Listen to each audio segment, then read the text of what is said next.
एक बार भगवान विष्णु जी शेषनाग पर बैठे बैठे बोर हो गए और उन्होंने धरती पर घूमने का विचार मन में किया। वैसे भी कई साल बीत गए थे धरती पर आए और वह अपनी यात्रा की तैयारी में लग गए। स्वामी को तैयार होता देखकर लक्ष्मी माँ ने पूछा, आज सुबह सुबह कहाँ जाने की तैयारी हो रही है? विष्णु जी ने कहा, हे लक्ष्मी, मैं धरती लोक पर घूमने जा रहा हूँ। तो कुछ सोचकर लक्ष्मी माँ ने कहा, हे देव, क्या मैं भी आपके साथ चल सकती हूँ? भगवान विष्णु ने 2 पल सोचा, फिर कहा, एक शर्त पर। तुम मेरे साथ चल सकती हो। तुम धरती पर पहुंचकर उत्तर दिशा की ओर बिल्कुल मत देखना। इसके साथ ही माता लक्ष्मी ने हाँ कह के अपनी मनवा ली और सुबह सुबह माँ लक्ष्मी और भगवान विष्णु धरती पर पहुंच गए।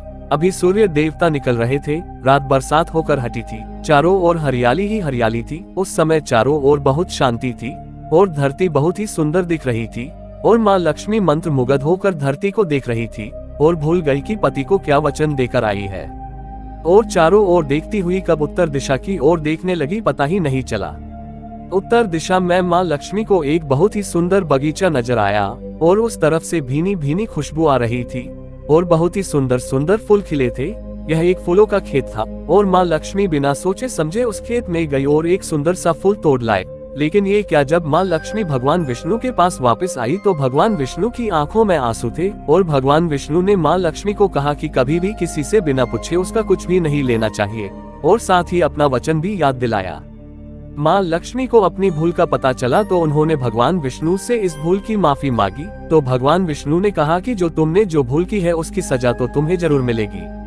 जिस माली के खेत से तुमने बिना पूछे फूल तोड़ा है, यह एक प्रकार की चोरी है। इसलिए अब तुम 3 साल तक माली के घर नौकर बनकर रहो। उसके बाद मैं तुम्हें बैकुंठ में वापस बुलाऊंगा। माँ लक्ष्मी ने चुपचाप सर झुकाकर हाँ कर दी। आजकल की लक्ष्मी थोड़े थी और माँ लक्ष्मी एक गरीब औरत का रूप धारण करके उस खेत के मालिक के घर गई। घर क्या, एक झोपड़ा था और मालिक का नाम माधव था। माधव की बीवी, 2 बेटे और 3 बेटियां थी। सभी उस छोटे से खेत में काम करके किसी तरह से गुजारा करते थे। माँ लक्ष्मी जब एक साधारण और गरीब औरत बनकर जब माधव के झोपड़े पर गई तो माधव ने पूछा, बहन तुम कौन हो और इस समय तुम्हें क्या चाहिए? तब माँ लक्ष्मी ने कहा, मैं एक गरीब औरत हूँ, मेरी देखभाल करने वाला कोई नहीं। मैंने कई दिनों से खाना भी नहीं खाया। मुझे कोई भी काम दे, साथ में मैं तुम्हारे घर का काम भी कर दिया करूँगी। बस मुझे अपने घर में एक कोने में आसरा दे दो।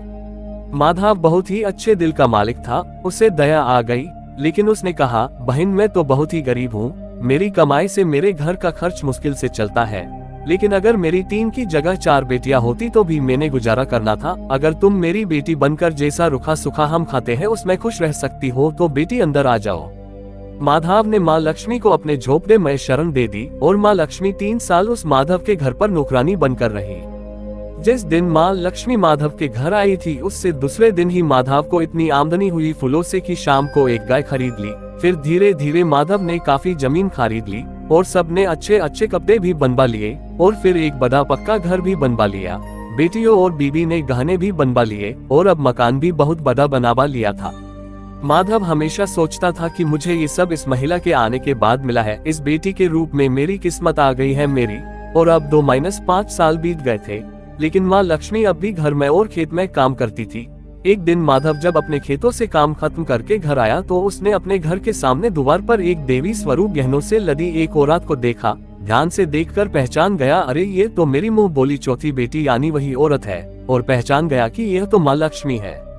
अब तक माधव का पूरा परिवार बाहर आ गया था और सब हैरान होकर माँ लक्ष्मी को देख रहे थे। माधव बोला, है माँ हमें माफ कर, हमने तेरे से अनजाने में ही घर और खेत में काम करवाया है। माँ ये कैसा अपराध हो गया है, माँ हम सबको माफ कर दे। अब माँ लक्ष्मी मुस्कुराए और बोली, है माधव तुम बहुत ही अच्छे और दयालु व्यक्ति हो। तुमने मुझे अपनी बेटी की तरह से रखा, अपने परिवार के सदस्य की तरह से। इसके बदले में तुम्हें वरदान देती हूँ कि तुम्हारे पास कभी भी खुशियों की और धन की कमी नहीं रहेगी। तुम्हें सारे सुख मिलेंगे जिसके तुम हकदार हो। और फिर माँ अपने स्वामी के द्वारा भेजे रथ में बैठकर बैकुंठ चली गई।